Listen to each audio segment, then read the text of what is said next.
Bonjour à tous, bon on a vu, c'était facile, on a vu la tête du caissier, je vous donne le tiercé dans l'ordre en 6, le quintet en 6, avec le forfait du numéro 9. Dorgos, comme tout bon Basir, a laissé nos plumes au départ, voilà c'est comme ça. Allez, on va vers un quintet beaucoup plus difficile ce jeudi à Saint-Cloud. On va encore droit dans le mur avec des chevaux qui ont été préparés et on peut prendre toutes les combinaisons, ça peut être tout et n'importe quoi. Donc sur la pointe des sabots, je vous mets un cheval que j'aime bien parce que je trouve qu'il a tout pour lui. Il vient de se révéler à ce niveau, il est en forme, il a un poids plume qui va lui permettre de s'envoler dans la dernière ligne droite. C'est le 16 Vega Magique et vous voyez, j'ai sorti ma baguette magique pour vous dénicher mon favori et on va faire la tête et la queue, c'est-à-dire le plus petit et le plus gros poids. Avec là, c'est Episodia qui est une nageuse. Les terrains sont collants, vous avez vu en France il y a eu beaucoup de pluie. Episodia est à l'aise en nageant, c'est une expression la nageuse, je n'ai pas pris mon maillot de bain pour vous dire ça.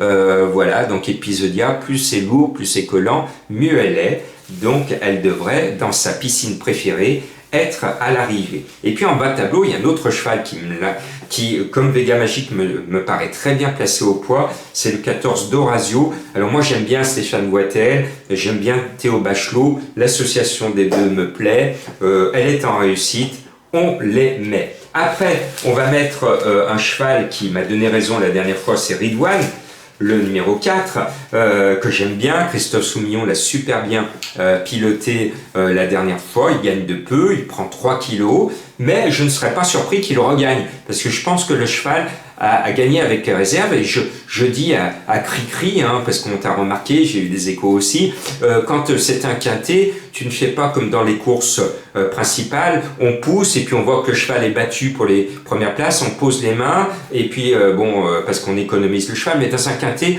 c'est bien Cricri d'aller jusqu'au bout, de pousser le cheval jusqu'au bout, et si tu finis 5e, Cricri, eh bien on sera content parce que n'oublie pas que c'est un quintet. Donc Cricri, soumis, tu nous pousses le cheval jusqu'au bout et je suis sûr que ce 4 Ridwan va faire une belle performance parce que je l'aime bien et je suis persuadé qu'il a encore un quintet dans les jambes.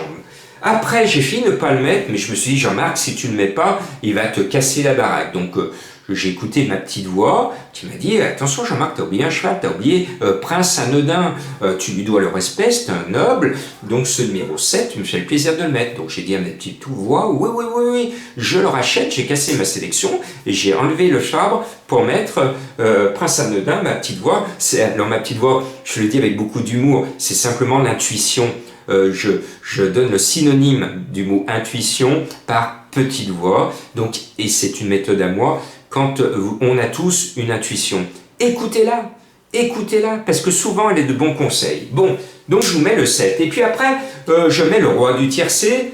Après le prince, on a le roi des tiercés, c'est le 9, El Magnifico. Alors je suis un peu froid avec lui, j'ai mis un peu bas, parce que bon, les deux dernières fois il était là, mais avant, El Magnifico, c'était 10e, 9e, 7e, 9e, 6e, 15e, 14e.